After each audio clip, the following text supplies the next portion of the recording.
Yeah! Here we go! It's time for TSS Fantasy. It is Commissioner Cooper. Greatest time of the year, and if you are praising fantasy Jesus, you are doing good stuff. Happy Sunday, happy early morning trash football game. That's why I'm We're back, baby! Let's go! I'm easy like Sunday morning. Aaron Rodgers, I almost got banned off TikTok for the thing that's That's why I'm easy. He has had some nagging hamstring issues I'm over easy the like years. Sunday morning. My beloved Jets are trash. That's why I'm easy. I'm easy like Sunday morning.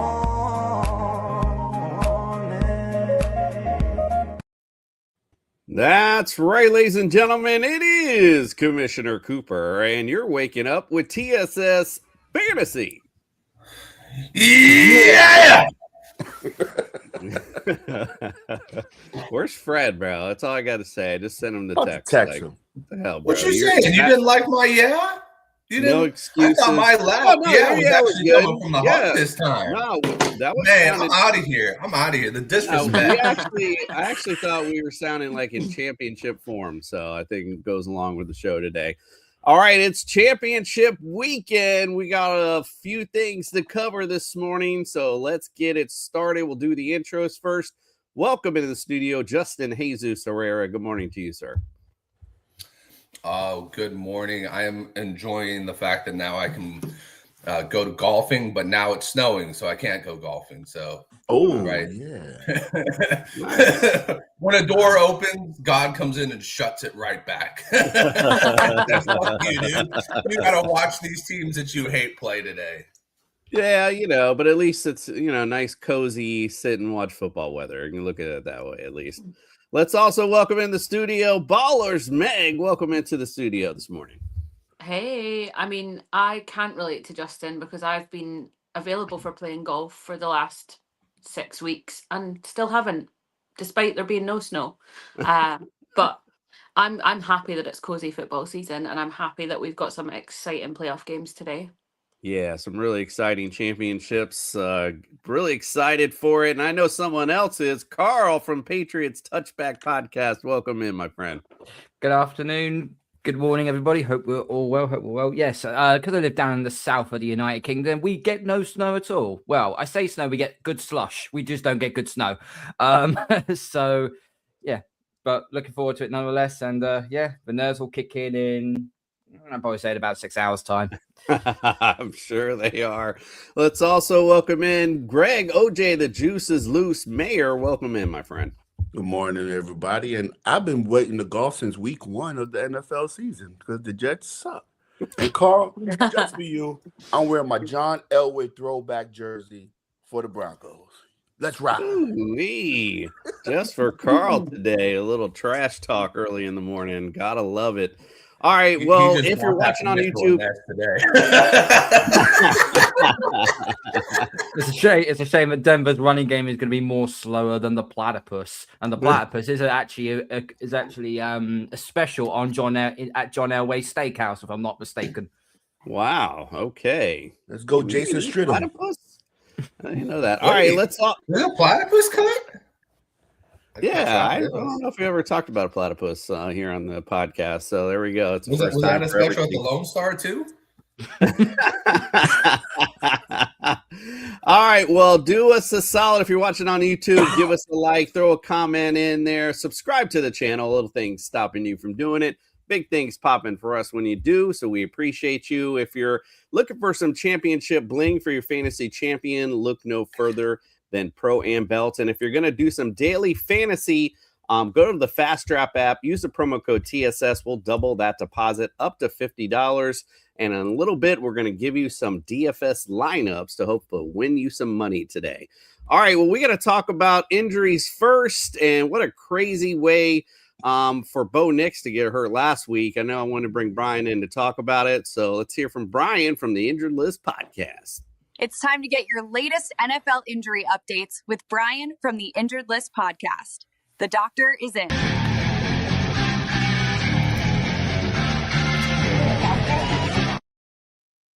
What's up? Good morning, Brian. How are you this morning, my friend?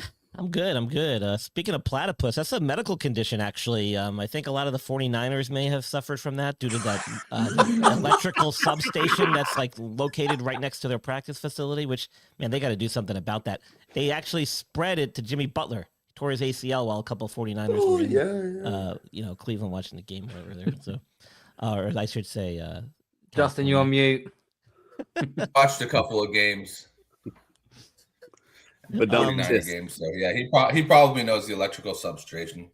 The good news is platypus is not a terminal condition. It can be treated. So anyway, as far as Bo Nix is concerned, interesting stuff. Apparently, that's like the third time he's fractured that ankle playing football. I'm not exactly sure when the other injuries were, but there's a lot of discrepancy about when the actual injury occurred, whether it was when he actually took the knee as they were running out the clock, or if it was a couple of plays before that while he was scrambling to try and keep the play alive.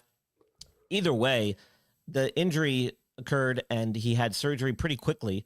And they're saying already now he's out 12 weeks minimum.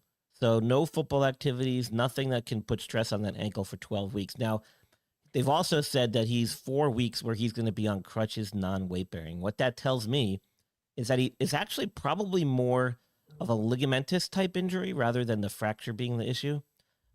There's a couple of surgeries that we do to help stabilize the ankle where there is a fracture involved, but you're really primarily addressing the ligament instability that has occurred because of the injury. And it sounds to me that's more likely what occurred.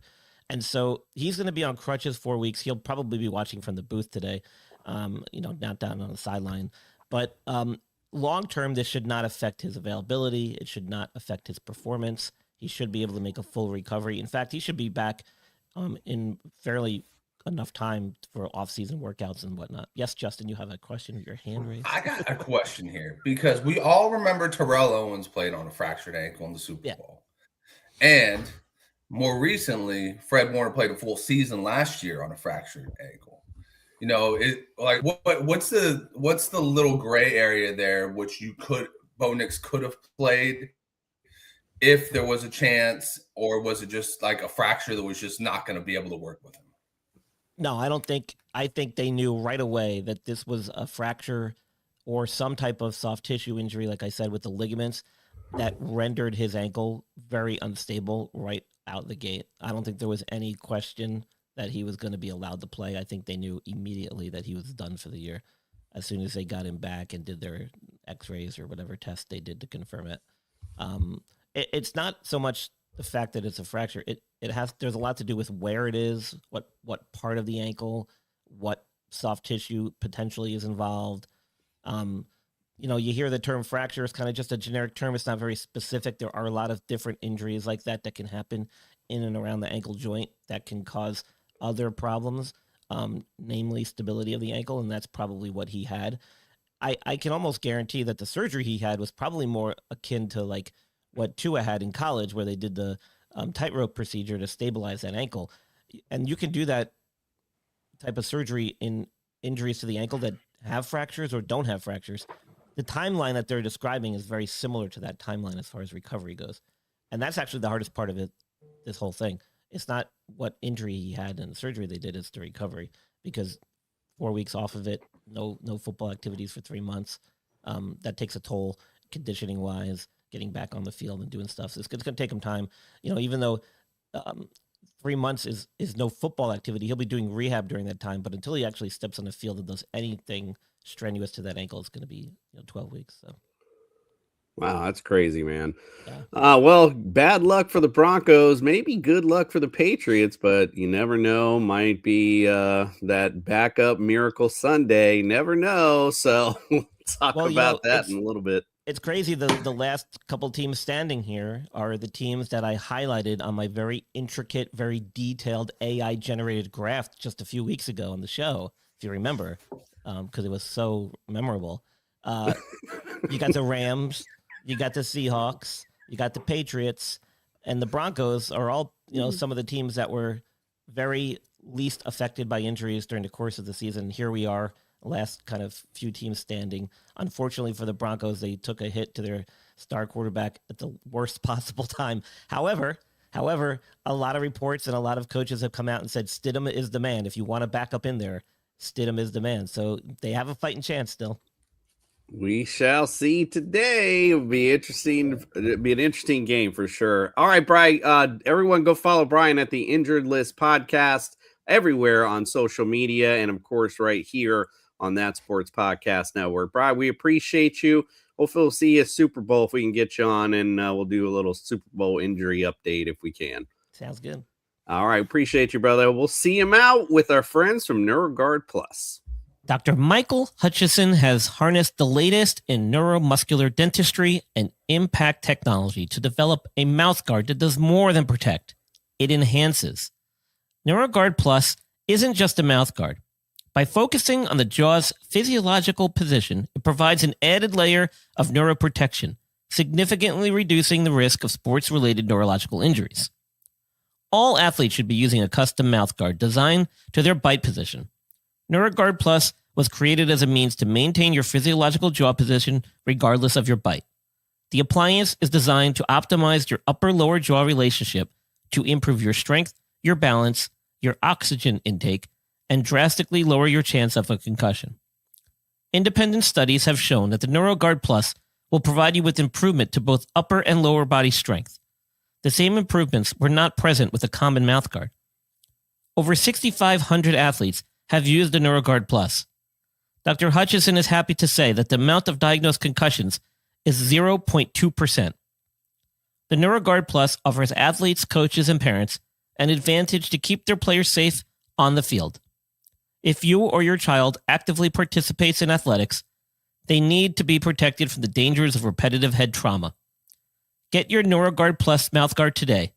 Click on the link and use code ILPSports for 10% discount on your purchase. All right, let's see what's up with today's weather. It's time to get your real-time NFL weather report from TSS Fantasy.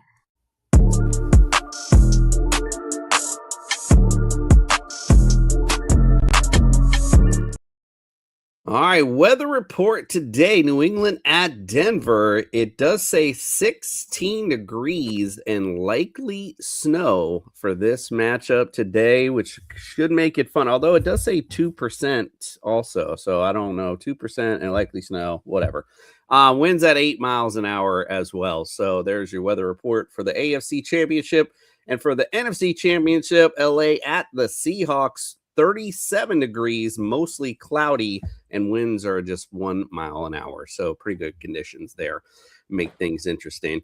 All right, Eric's not on yet this morning, or maybe not be on at all. So let's just get to it and do some DFS lineups. All right, brothers and sisters, get ready to get your ultimate DFS roster set with TSS Fantasy.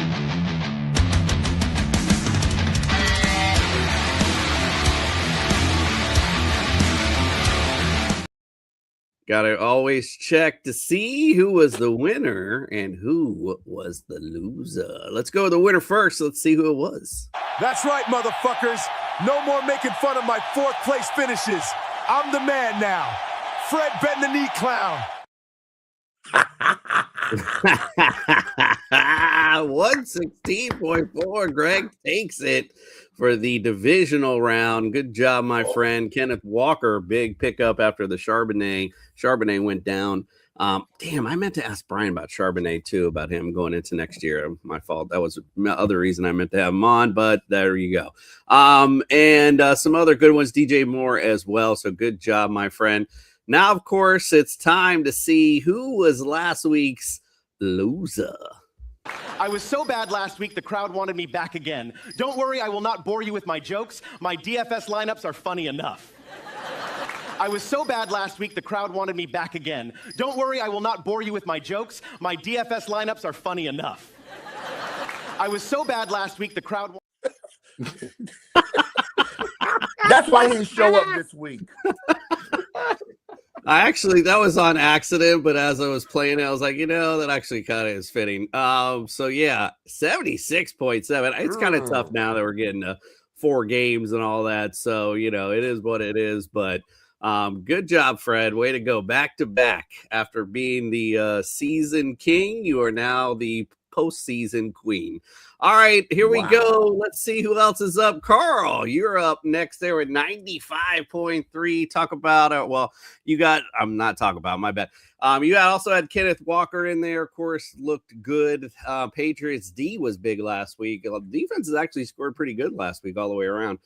So good job there. Justin following up there with 92 points.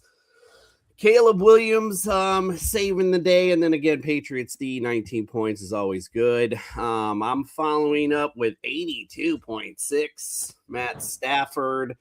Yeah, whatever. Jalen Hill sucked, Meg, 81.2. I guess we shouldn't really talk about our failures, right? And Ledoux with 80 points. So yeah, it wasn't a good week all the way around, but Greg at least saved the day. All right, my friend, talk about this week your ultimate DFS lineup. Man, I'm not used to going first, man. This is weird for me. This is weird. Well, I went and spent my money on the two top receivers that are left. So I went with JSN and Puka Nacua, and I went with Matthew Stafford. Matthew Stafford, I think, is going to have a good game. He's played against the Seattle defense before. He knows the tendency, so I'm going with him again. I went back in the well with R.J. Harvey and Kenneth Walker. No Zach Charbonnet. Kenneth Walker is going to get the majority of the carries. And since all my money was spent on those two top wide receivers, I was left with Shaheed and Boutte. I think Boutte will have a good game against that Denver Bronco defense, even though I think Surtain won't be following him. And what I had left, I had to go with Parkinson at tight end, which I think would be a good option for Stafford. And I went with that Broncos D. Yeah, Carl. I think the Broncos D are going to give Derek May some issues this week, especially with the weather the way it's going to be. I think the Broncos D step up. Okay, we'll see. Carl, what say you of your ultimate DFS lineup? So I've gone back to the well again with Matthew Stafford. He hasn't really put foot wrong for me. The running back position, Kenneth Walker, did really well for me last week, so I'm back on him again. I've gone with Travion Henderson. Now, one thing I knew about this is that Denver don't give up a lot in the running game when it comes to going up the middle, up the gut, but outside zone is their weak spot. Travion Henderson is going to need to be on the outside in order to get points in this one. Receivers, Puka Nacua, obviously he's Matthew Stafford's go-to guy. I've gone for Stephon Diggs for the Patriots. I think he's going to be in the slot, and he's going to be Drake May's main target. And I'm also going to go for a Broncos receiver, Pat Bryant. He has shred his red non-contact jersey, which means he is good to go to play. He was a big help, and also he was Jared Stidham's main go-to guy in preseason. Just to clarify that. Flex, I've gone back with Hunter Henry again. Or he had a bit of a duff performance last week, but this is more in his favor. I've gone with AJ Barner, the tight end out of Seattle, which is a bit of a risk. But I've also gone with the Patriots defense special teams because they've performed so well for over the last 2 weeks, and now they're playing another backup quarterback. So why the hell not? I like it. Justin, what say you? Talk about your ultimate DFS lineup.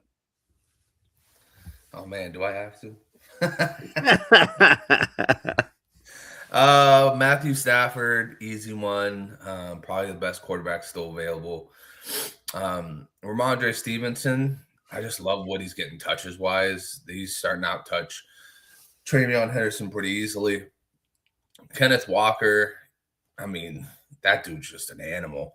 And now with Charbonnet gone, I mean, just tune him up. Try and get him next year in your fantasy leagues. Kayshon Boutte at flex. That catch was unfreaking real. That catch itself should have boosted him up $1,000, but it didn't. So thank you. And then I went with another wide receiver from Patriots. Pop Douglas has been popping off every now and then. And this, if this game turns south really quickly, this could easily be a game where everybody starts to chow down. So I'll take a shot on Pop Douglas at 3,600. Puka Nacua, JSN, that allows me to get those two guys, which is money because every Rams-Seattle game has been just lightning. It's just been a phenomenal game. So you want to get both those guys in there. And then I went with tight end Austin Hooper.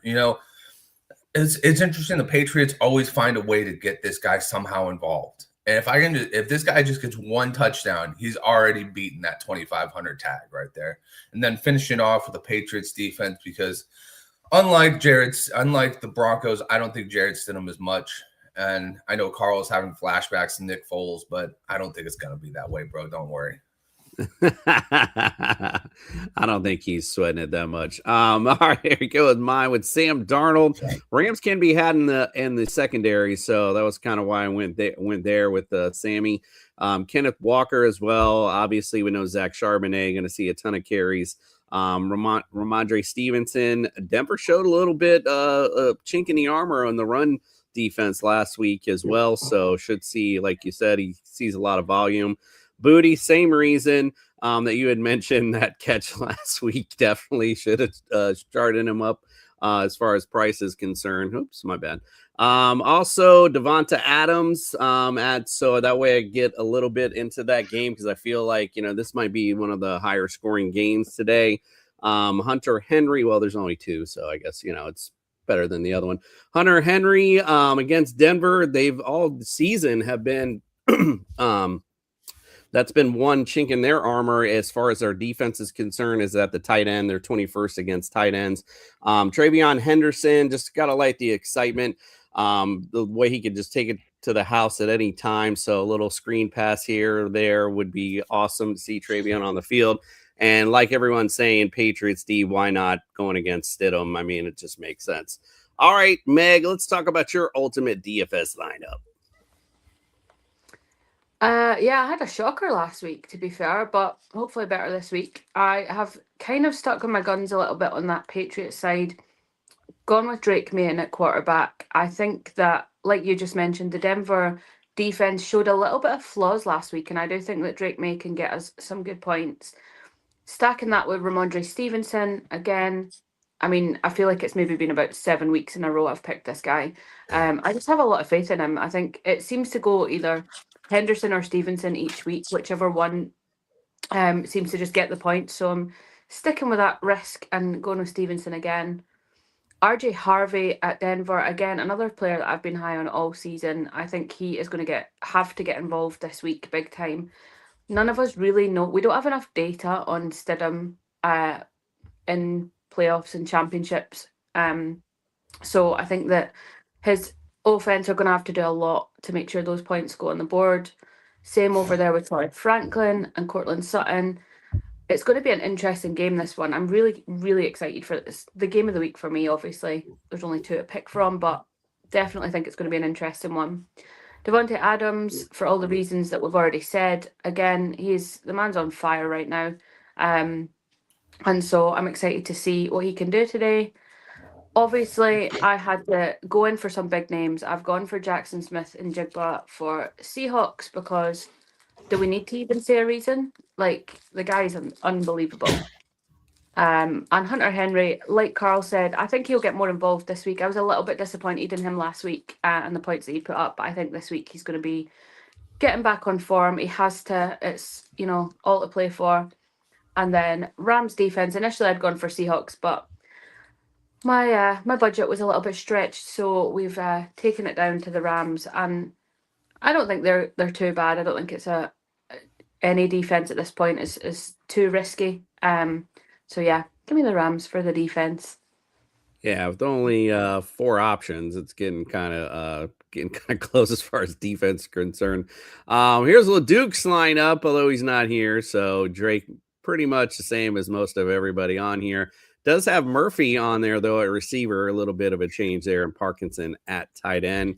Here's what Fred's got. He's also got Sam Darnold in there. He went with Kyron Williams. Not a lot of people put him today, so Fred also got Sutton in there as well. So it's pretty much only differences in Fred's lineup. So there we go. All right, let's get to it. It is Championship Sunday. Let's get to our picks. Will TSS Fantasy pick the right teams to win this week? Outlook not good.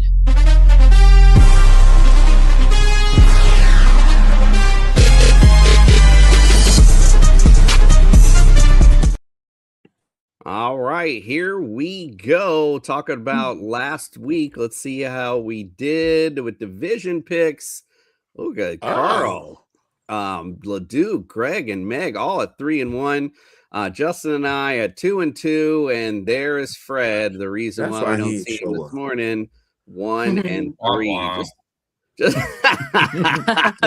He Rough. sucked in DFS and he sucked in his picks. That's why he didn't show up this week. Sucked. He did indeed. Look We at got a Greg lot of- over here. Greg's going hard on this one. He's Playoffs, like, he man. didn't It's a different fill up. game. All right, so right now Leduc in the lead at 8-2, Meg right behind one game, and the rest of us all sit at 6-4. So let's see how we make out here in the championship round. Let's start with New England at Denver. Denver leads this overall series 31-24. Last time they played regular season was in 2023. New England won 26-23. Broncos lead the playoff series 4-1. They played in the 87 division round, the 2006 division round, and the 2012 division round was New England. That was the one they won 41-7. The rest, they also in championship 2014 championship, Denver won 26-16, and in the 2016 AFC championship, Denver won 26-16. So there we go. And AFC championships, Denver's 2-0.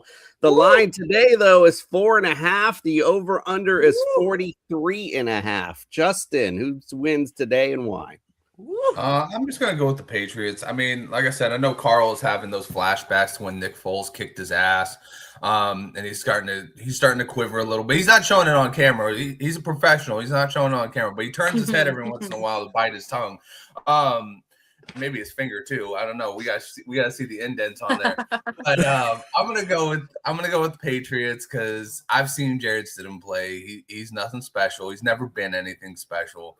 And I think this is just a team of destiny at this point. I hate to say that about the Patriots being a team of destiny, but it just seems like it at this point. Mike Vrabel's a hell of a coach. That's all I'm gonna say. And everybody who passed up on him, you're seeing why you're stupid right now. Yeah, 100%. I definitely just threw up in my mouth a little, though. All right, Meg, what say you? Who wins this one and why?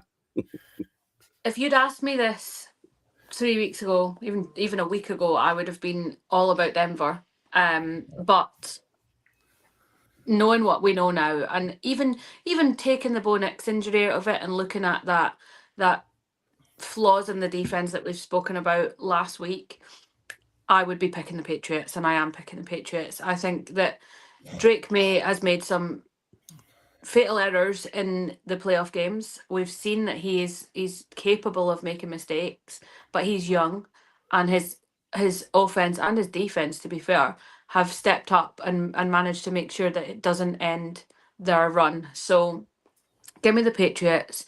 Let's fingers crossed in terms of DFS that Ramondre Stevenson, Drake May, and Hunter Henry can get me some points this week because I can't be fourth again. But let's go for those Patriots. I definitely think they can do it this week. Love it. Southern Root Show says we love you, Meg. Love it. All right, Greg, who wins today and why? We're going to save Carl for last. You know, I was home the other day and I was watching the NFL Network, and they were replaying that AFC Championship game where the Patriots lost 20-18 to Peyton Manning and that Bronco defense. And I think it happens again this week. I think the defense comes through. Stidham doesn't have to have a great game. He just doesn't have to mess it up. And Sean Payton is a great coach, and I hate the goddamn Patriots. So that's the reason why I'm going with the Broncos. I can't stand the Patriots, Carl. I hate the Patriots, Carl. I'm sorry, Carl. The ghost of John Elway, Terrell Davis, they're coming today. He said the ghost of John Elway. John Elway's alive. I know that, man. I'm just saying on the football field, bro. The football field. John Elway's alive. What the hell are you talking about? Clip You want to go a ghost reference? The ghost of Demarius Thomas is coming. You meant the spirit. The spirit. Just stay with me. Just stay with me. The Broncos are winning today. Pulling up the upset. And Stidham will be up there with Hostetler and Foles as backup quarterbacks to get their team to the Super Bowl. Ooh, Carl, your time to respond. Who wins today and why? Well, obviously, I'm taking my team to win. I'm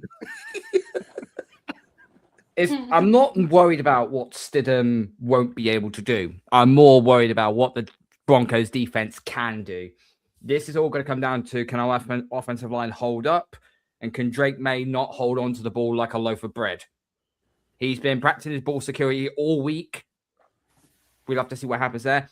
And people have also been saying about the altitude, it can be a bit of a problem, 5,200 feet above sea level. So a lot of people said, oh, you need to be there for a few days to get acclimatized to the weather. Not necessarily. So this is by a sports company called Run.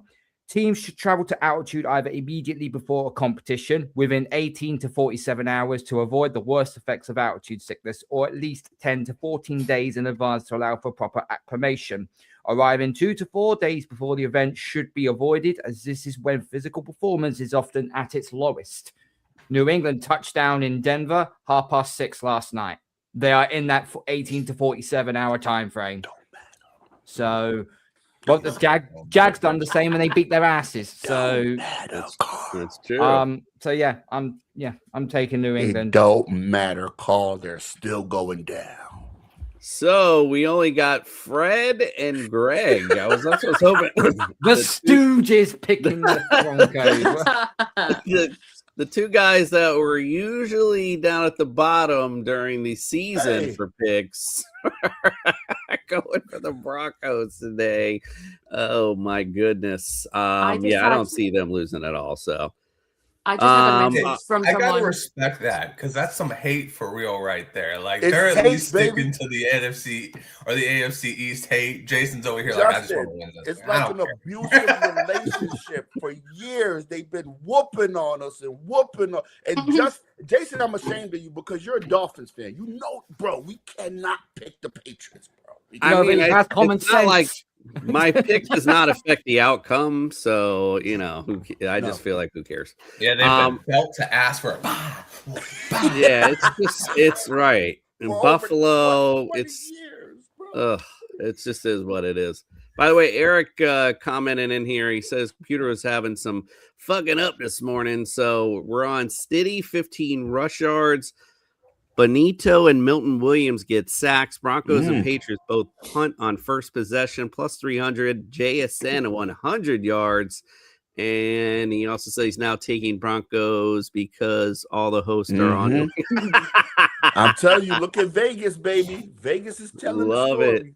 Thank you, Eric. Appreciate you. Vegas knows how to rope in the incompetent people. What are you trying to say, Carl? What are you trying to say? All right. Eat right meals. Appreciate you with the great breakdown. Guys, I just had a message from one of the viewers who's watching right now. Shout out to John, who messaged me saying, "Did Juice just kill Elway live on YouTube?" He totally did. The ghost of John. The ghost of John Elway. Anything happens? If we get any breaking news about John Elway's murder, we know who it was at least. Jay, that's got to be a clip for next. That's got to be Juice's clip for next year. The ghost of John Elway. All right, let's get to the NFC Championship. The Rams at Seahawks. Seahawks lead the series 29-28. They split the season series this year, 38-37 in overtime. Seattle won, and Rams won 21-19. Playoff series, the Rams 2-0 over the Seahawks. 2005 wild card, Rams won 27-20. And in the 2021 wild card, Rams won 30-20. Did I say 27-20? Yeah, 30-20. There we go. Seattle is favored by 2.5. Over under here is 46.5. Meg, who are you liking this one? Give me that Seahawks team all day here. I feel like I've been really harsh on the Rams this season. I don't really know why. Thank you for that. I don't really know why I've got such a bee in my bonnet, chip on my shoulder about the Rams. I actually don't, because we beat them. But I can't back them. I don't know what it is. It's like I see the Rams and I'm like, nah, count them out. And it's massively unfair because Matthew Stafford is incredible and you've got some absolute weapons on that team, but I just can't back them. So, yeah, I don't hate them, I'm not, we're not at Aaron Rodgers level hate for the Rams yet, but like we're there. Okay. It's on the doorstep. So give me the Seahawks, and I think that defense is going to be incredible, like, as per usual, and JSN's going to go off. Yeah, that defense has been great all season long, no doubt about that. Carl, do you have any bees in your bonnet for this game? I'm looking forward to this game. I booked half day off work tomorrow, so I can actually stay out to watch this game properly.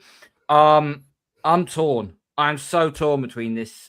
On one hand, I think Seattle have done an amazing job, and also their defensive coordinator is also British, so I might have a bit of a soft spot for the Seattle Seahawks to do that.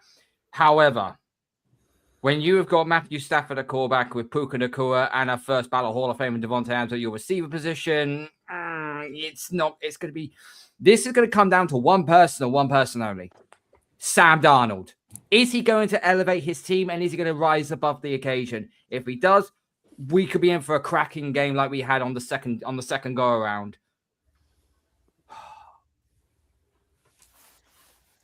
Fuck it, give me Seattle. Give me Seattle. All righty, love it. Greg, what say you this game? Meg, I feel you on the Rams because that's how I feel about the Patriots. I just can't pick them. I can't, but it's hate. That's hate. I'm going with the Rams, man. I just can't go against Stafford. I can't go against Puka. I can't go against Devontae. And the Rams defense, this is their third time playing this team. So they know each other. They know the ins and outs. They know what they're going to call. They know all the audibles. They know everything. And it comes down, like Carl said, it comes down to Sam Darnold and Matt Stafford. And I'm going to trust the MVP of this season and the guy that's won a Super Bowl already. And I'm going to go with Matt Stafford and the Rams. I just think McVay and the Rams find a way to pull it out. So give me the Rams. I like it. Thank you, Mole56. Nice to see you as well. Fred, of course, his alarm didn't go off, but he wanted to let us know he picked the Rams. Man, get out of here, man. Nobody don't care. All right, Justin, I know this pick really probably had to suck for you, but what say you? Who do you think wins? See, I like how you started with Meg, because Meg was like, I have nothing against the Rams, because I would have gone straight to me next, but you let me stir it up. You let it really boil in my blood, because I do fucking hate the Rams. But I hate the Seahawks too. I mean, both these teams can really go piss up a rope for all I care. And to be honest with you, I would love for this game to have an earthquake and for the fucking earth to split open and them to all fall into it. Do you know what makes this worse, Justin? Let's just say we beat Denver and you've got and now the Seattle Rams go. 49ers can't win either way because either Seattle wins the Super Bowl, the Rams win the Super Bowl, or the Patriots go 2 clear of you in Super Bowl wins. Damn. No, I mean, listen, at this point, I can be a dynasty that admires another dynasty over watching either of these two teams win another fucking Super Bowl because the stats are going to be insane. The people that I have to deal with on a regular basis that don't know anything about football pre-2012 because they weren't even fans of these shit fucking organizations pre-2012 is insane. It's insane the gall that these people have. And I'm over here just going like, oh my God, I've seen 3 Super Bowls and I haven't been able to see one win. What the fuck is going on? Anyways, back to it. Meg, I do hate the fucking Rams. But I'm going to tell you this. The Seahawks, when they play the Rams, they get exposed. And that's because Puka Nacua is Puka, I can catch anything in the era. Because that dude, literally, you put the ball up, and that dude's going to come down with it. I want to see the interception rate when targeting Puka Nacua. It's probably 0.0 at this point because that guy goes and catches everything. Matthew Stafford, for all I've given him grief, he's had a great career. I don't think he's an amazing legend because this season, he has everything. Nobody wants to say that, but Devontae Adams and Puka Nacua, ooh. But anyways, I'm gonna go with the Rams because honestly, the Seahawks, they were impressive last week, but I mean, anybody was gonna be impressive against that hospital of a team. Like, they have to send literally a thank you card, a Christmas card to that electrical substation over there that's poisoning my boys because it's fucking ridiculous. And you know what? I wouldn't even be on this point. I wouldn't even like go about this conspiracy unless it was the fact that ever since they moved to Santa Clara, in that building, they have never been this injured before. Look it up. The stats from, I think it's like 2013 is when they got there to now is fucking insane with the amount of injuries they've had. Shouldn't have moved from Candlestick Park. I totally agree. The unfortunate part is that place was literally going to get torn apart by any type of earthquake in California. That thing was incredibly unstable. It was what I'm saying here with the whole tear apart. It was going to be like the Dark Knight Rises when he fucking blows up the football game.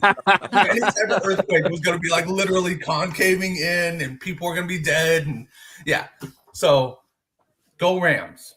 I can't believe I just said that. I mean, I need some time to go get a bar of soap. This is why for 4 fucking games the show's still a fucking hour long.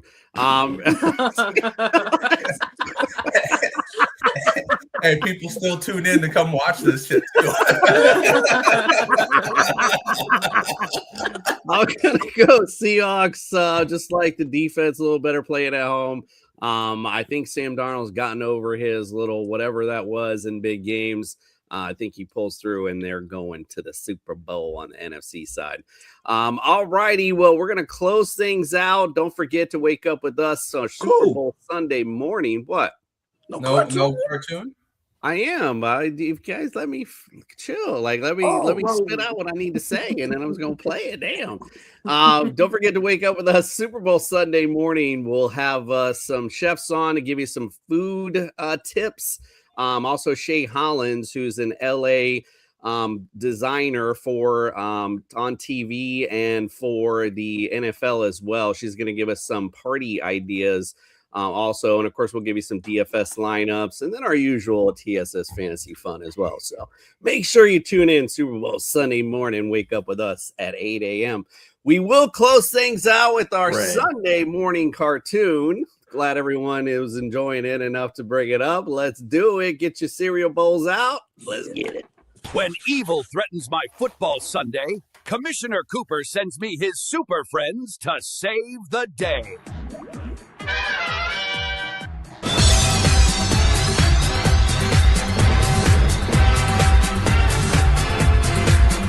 Meanwhile, at the Hall of Justice. We've got the Los Angeles Rams invading Seattle to stop the Seahawks Super Bowl run.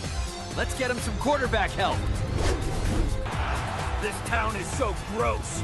Always raining, coffee sucks, and their Seahawks are the biggest pretenders in the playoffs. Slam those Rams with Sam Darnold. Sam has shaken off the ghosts of football past and will be leading his team to San Francisco after today. Boston Tea Party Batman. The Broncos want to stop the Patriots from their Super Bowl run. I know they don't deserve it, but let's get them some running back help. These so-called Patriots have been to the Super Bowl so many times it makes me sick. I'll be sure to buck their advancement with some elite defense today. Alfred, let's send in Ramondre Stevenson. He's been getting the carries, and the Broncos have shown some weakness in the run game. He will do his job.